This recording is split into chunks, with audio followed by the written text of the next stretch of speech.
CultureCast is a podcast where we talk to some of the most culture intelligent leaders in society today. We focus on research and scientific data around organizational culture and share practical experiences around cultural leadership and transformation. Our ambition is to empower more leaders and teams to engage in building the culture they need in order to get the results they want. So hello and welcome to CultureCast. My name is Tone and I'm the founder and CEO of Culture Intelligence. This is a series from us in Culture Intelligence where we talk with key culture intelligent leaders and stakeholders in society right now. Today, we're going to talk about the importance of culture and the key role it has in developing learning organizations, collaborative people, and not to mention a company's intellectual property. To talk about all this, I have the privilege to have a guest, the brain of the year in 1991. Fun fact is that Bill Gates came in second that year. He invented intellectual capital in Skandia with a unique formula. My guest is a central player in the new Club of Paris.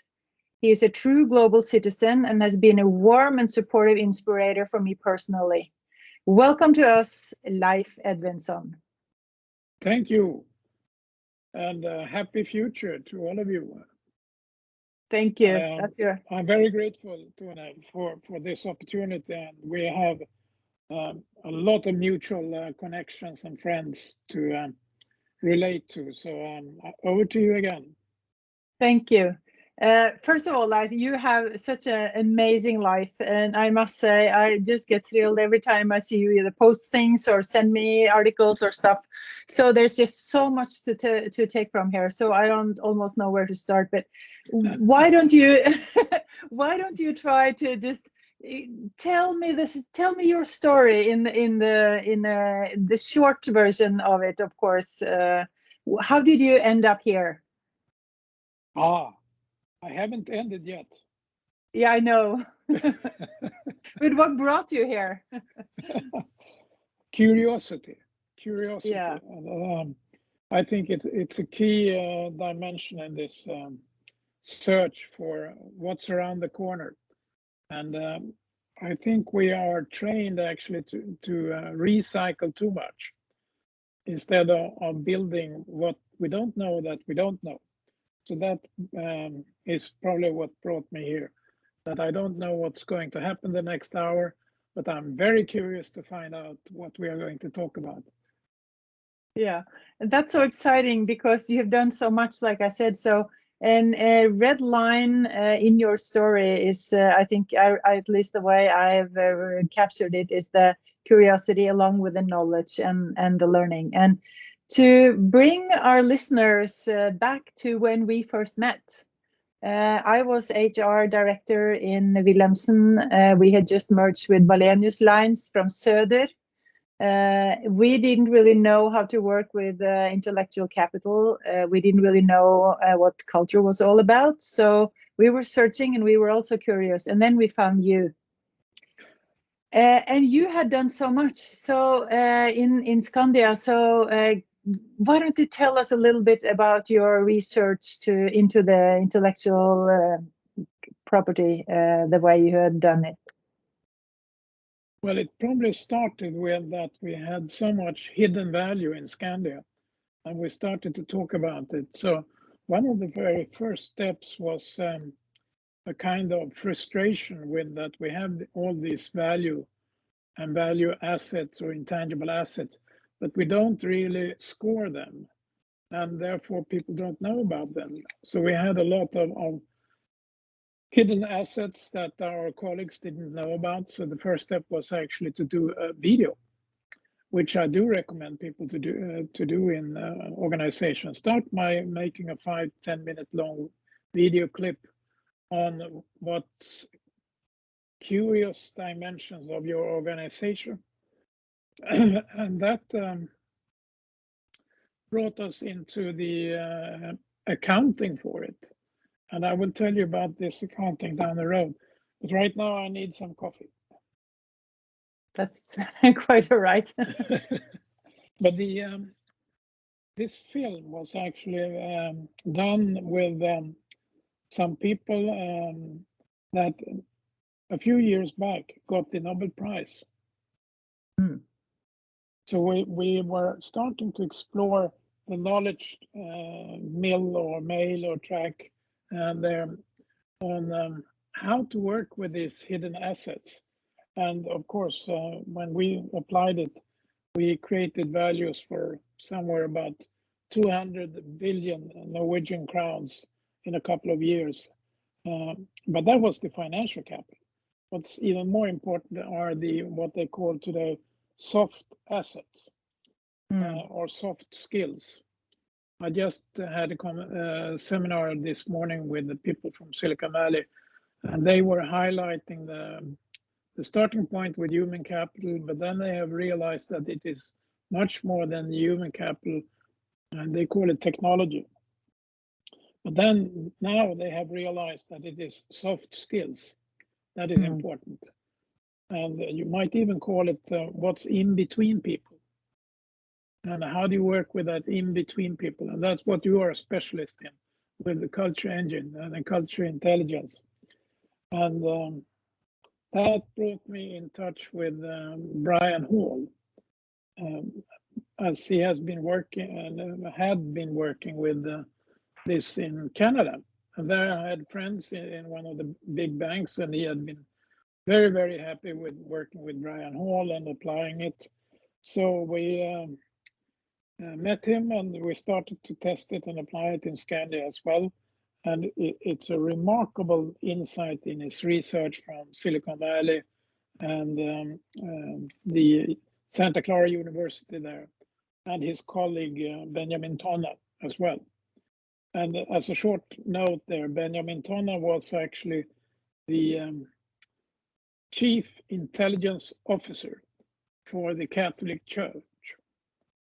And he had his observatory on Malta. And there he was looking out into the world for the Catholic Church to see where they should take their missions next. And I think that kind of approach, having an open mind and kind of continuously improving map, is a very, very important part for navigation. And I call it knowledge navigation, not knowledge management, because management is like this. You put the hand on the shoulder of someone, and most people are not very happy with that approach. So therefore we need to give them a compass instead of a hand. Nice. And then ask them to navigate. Yeah. And navigation will be then the based on the map and the direction. Yes. So where are you heading? Well, I am heading somewhere from navigation of the same map, actually, because as you know, we designed version 2 of that map, and we have now built a technology around that. So the purpose of this company is to enable and empower every leader in every company to have their culture data available for them to make better decisions regarding people and society. That's the short story. So our vision is to put a culture code in every company. And the way we think about that is that if these data were available for leaders, they themselves personally would be better leaders because they would be more conscious about how they lead and who they are. That would probably impact the team in a much better way because they would be leading better. The team would know themselves better and could be able to do the right thing to a better degree. And good teams make good companies, and good companies make good societies. So there is a solid red line, the way I see it, between these data and really impacting both the corporate world, but also the society in a really positive way. So the big wave that we are on is to have these kind of data visible, understandable, and usable in the way we develop business and society. And you are doing very, very interesting maps, which goes back to what Brian Hall and Benjamin Thomas started to work on. But a little story in between is that you probably also know that leadership is a Norwegian term. And it comes from leading the ship, where you had a Viking standing in front of the ship, not a Wilhelmsen ship, but a Viking ship, and had a lead or a big stone to check whether it was a clear way forward. And That's that was interesting. leading the ship. Oh, right. So Norwegians are really the founders of the term leadership. Yes. All right. Now that's something to talk about. But at that time, it wasn't really leadership the way we think about it today, obviously. It was a lot of other stuff, at least. Well, I think some of the Norwegian Vikings were very, very pioneering, and especially there was a female Viking, and she was going back and forth to Scandinavia or Norway and to America. I think it was 4 times, which is a remarkable achievement at that time, to go by Viking ships across the Atlantic and then meet with people who didn't speak Norwegian and no Swedish, not English. But she did it. And that was the female thrust from Norway. So what was her name? Do you remember? No, I don't remember. Let's check that She was up. before my time. Or mine too, obviously. What a great story.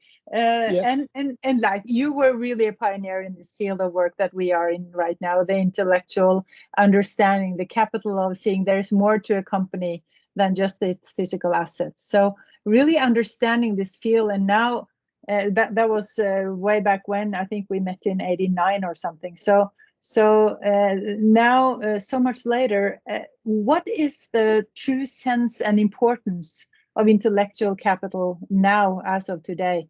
And what has changed, and how do you view its importance now?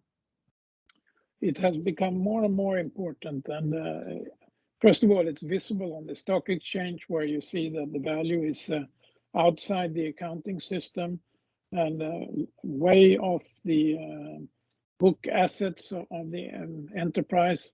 Roughly 4 or 5% of the value of the enterprise is in the books, and 96% is in the intangibles. And that's why it's so important to work with the cultural intelligence, to learn to see the soil of the human capital and the soil of the structural capital. So you might actually define the intellectual capital as derived insights or intelligence of head value.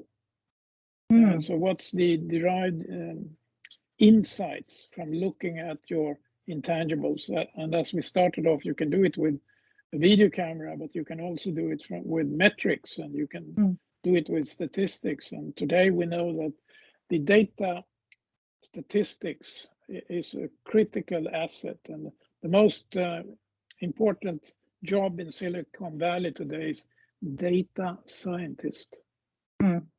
Yeah. So that's what we should have been, both you and I, but we sort of are, because we are really data nerds when it comes to getting the metrics and finding the insights. So maybe we can think that we are data scientists, but in another way. So let's pretend we are. But Leif, you have to tell me about these the global networks that you are working on today. You are doing so much exciting stuff with so many really, really intelligent people. So tell me a little bit about these networks and what you are up to. One of the developments was we started to apply the intellectual capital on Skandia as an enterprise, and then it escalated from there to nations. So we started to work with national intellectual capital, and then you can see which countries are at the top and which ones are progressing well. I can come back to that. But that also led to a collaboration with the Knowledge Foundation in Dubai. They have now presented the report number 6, one each year on a global knowledge index. And it's because that the World Bank started to work with the Global Knowledge Index, but they closed down. And in Dubai and UAE, they realized that they needed to have better map for the future of this region. And they used it both to navigate, but also to put a target on the map for that nation, which is very similar to national intellectual capital, but we can actually, with the national IC metrics, map out roughly 70 different factors for roughly 70 countries around the world. And we have done it for 15 years, and now UAE has been doing it for 6 years. And if you start to combine that, it's going to be very interesting down the road to see which dimensions, what are the drivers for the future. But it's already evident that one of the most critical dimensions is culture. That in between space between the metrics. And for that, you probably need a female Viking to navigate. Yeah, from way back when. Don't. Too bad we don't remember her name, but you can Google on it. Yeah, we can Google. But Leif, you've just inspired me with a phrase called Society 5.0, and it just triggers my curiosity so intensively. So why don't you elaborate us a little bit about what is Society 5.0 replacing Industry Revolution 4.0, or is it so it's the next step, really? Tell me about it. It's the next step. Tell me about it. Industry 4.0 is a kind of engineering outlook, but society is not a kind of trend extrapolation. It is what UNESCO is actually also calling it anticipation. So you have to go from exponential development or trend lines to anticipation, and then you're coming from the out in. And this is what UNESCO is doing with their future literacy lab, which I'm also supporting. And we need to learn to read these signs, the very weak signs and weak signals. And then if you do that, you start to realize that we have a lot of institutions in society, but they are becoming too old, too lazy, and obsolete. And that goes for the law system, it goes for the schools, it goes for the hospitals. And that's why it's so important to start to work with renewal of society. It's not just innovating society, but it's renewing, where you are leveraging and recycling what is good and what could be much, much better. And that is, among others, taking care of different generations. A lot of the school system is still focused on educating youngsters, but with the graying society, we have some 30-40% of society being in need for upskilling. Yeah. So European Commission estimate that we will have roughly 2 billion people in upskilling training in a few years down the road. 2 billion people. That's hard to get your arms around, really. And yes. That project is bigger for it's too big of a project for both you and I, but it's something really I think the visualization of what this really is and how it's impacting us, that's of course the key thing here. And what I'm after is how let's bring this down to leadership and today, and something realistic. How does this impact leadership today in Norway and Sweden, to stick to more local arenas? It is spending more time on what you don't know that you don't know, which takes a lot of courage, because one of the critical ingredients in leadership is that most people are afraid. And and if you take some statistics to play with it, only 4 or 5% of the population are ready and willing to go into the unknown. 96% want to stay where they are, and you see that in the present scaredness of taking vaccine. Yeah. So that has to be overcome, the fear of the unknown, and that is culture as well. So you can work with a lot of the senses, which we did in Skandia Future Center, of reducing the threshold of fear. And it might start with simple things like the smell of the office, if you're allowed to go there. Yeah. But if you go there, you might have a good smell and you might have a bad smell. And that's why the smell dimension is extremely interesting. And from a scientific viewpoint, the signal to the brain from the nose takes only 0.8 seconds. Yeah, if it's dangerous or not. So I can immediately have a signal in my brain that this is okay or this is not okay. Yep. And that's pretty awesome. Yeah. And you know, the future is actually in a kind of safetyness. Right now, people say that these are the values that have increased tremendously, and you probably know much more about that than I, but it's search for safety, search for comfort, and search for credibility. And that is extremely interesting. How do you present your credibility on Zoom? Yeah, that's hard. No, it's not hard, but you have to do it differently. Yeah, it's harder. You can't take a kind of paper. I would want to show you. If you take this paper, will that bring credibility, or should it be like this? Yeah. It's hard. You need to think differently, out of the box thinking, in order to do that well. Yeah.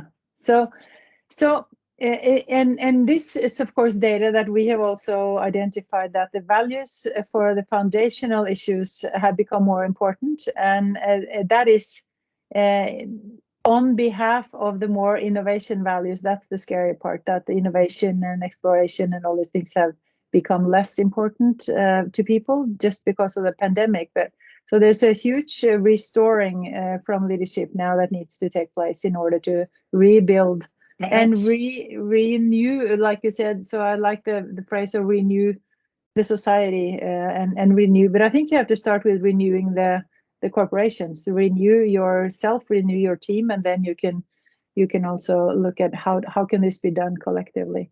But if it's you a very were, interesting observation, Tone, because you might ask the question, which came first, the society or the corporations?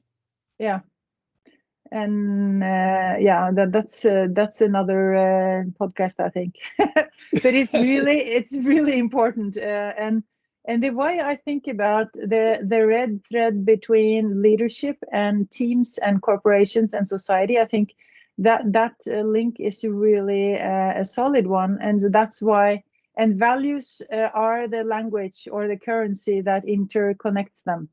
So you can work with values in all of those 4 states, and that's what makes them so powerful.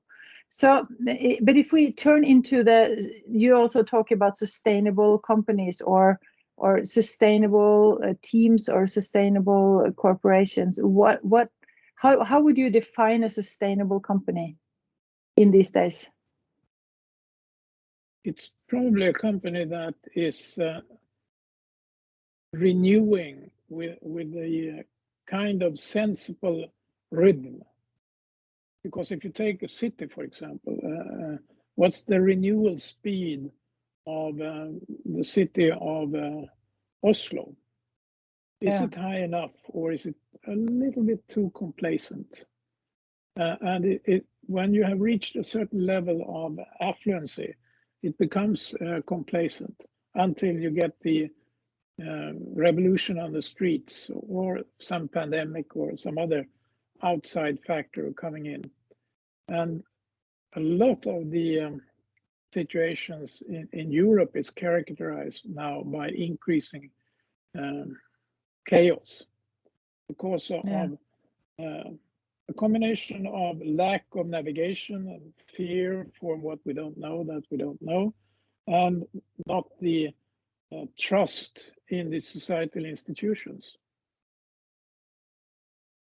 That's the scary part, that if you start to lose trust in corporations and each other, because if you start to lose trust in corporations, you're going to soon start to lose trust in each other, because like I said, the values are the currency here, and they play in all four links of that. Leif, I have to ask you this. It's a personal question. What does values mean to you personally, and how do you navigate your own value system? I get a good map from you. We looked at it, and you and I have some values that are very alike, and then we have some that are not alike. But how do you do that in a personal level, because you are in so many arenas? But how do you do that yourself? Probably by being much prototyping. But I don't know that I want to test and see if I could learn something. And I usually share that with other people.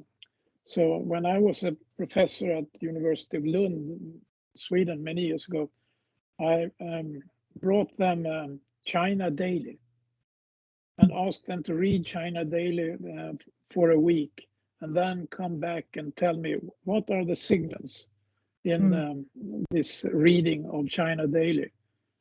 And it was first of all, they didn't know what China Daily was, and they started to find out, and then some also found out that it was better to read Bai Dao or Wei Bao if they had that kind of skill to search on the net.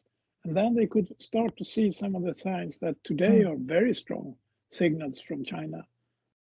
So today I learned about a company called Coursera. It's one of the largest online training organizations, and it's less than 10 years old. Started in Silicon Valley, offering online training. They have around 5,000 courses. They've had 93 million learners already. Congratulations. Yeah. And they have as chairman one of the big tycoons from China. Interesting. Yes. Yeah. We're smart alliances. We're heading for a capital round in not too long, so that's something to think about. That's, yes. And I'm happy to give you some contacts in China. I spent 10 years there as professor. Yeah, that's interesting, and but okay, let's head for our last big question here, Leif. I want to give our listeners an advice from you. So, what kind of advice would you give leaders that are listening to the podcast now, and how should they navigate in this wide variety of input and knowledge and concepts and methods? Spend less time inside and more time outside, because then you will be exposed to new signals, and spend time with different generational groups. So one of the big emerging groups of interest is probably the silver potentials, 55 plus, and also grannies. And grannies is very interesting. Sugata Mitra, who is professor in pedagogics and IA in a number of countries actually, have looked into how the influence when you combine grannies, grandmothers with young people, it creates a totally new harmony that they are really adoring.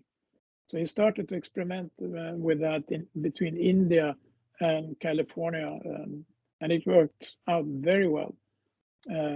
And I do think that this will tear down the walls around the cooperation. The cooperation is becoming more and more hollow.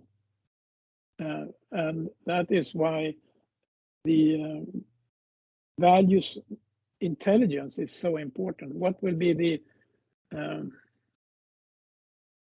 bonding dimension? And we had a program in Skandia, we called it cultural bonding many years ago, to increase the different cultures and different age groups. And then what at that time it was visible that the most trustful entrepreneurs were young kids or young participants, but also seniors. So when I developed my future team and asked them to go around the world and search for the question of importance for tomorrow, not the research for the answer, but search the question, they came back with a lot of insights and signals that we asked the leaders to put together into a map, into an image, like a kind of editorial board of a newspaper or TV channel. They were not very capable of that. They were actually drowning in the signals. Yeah.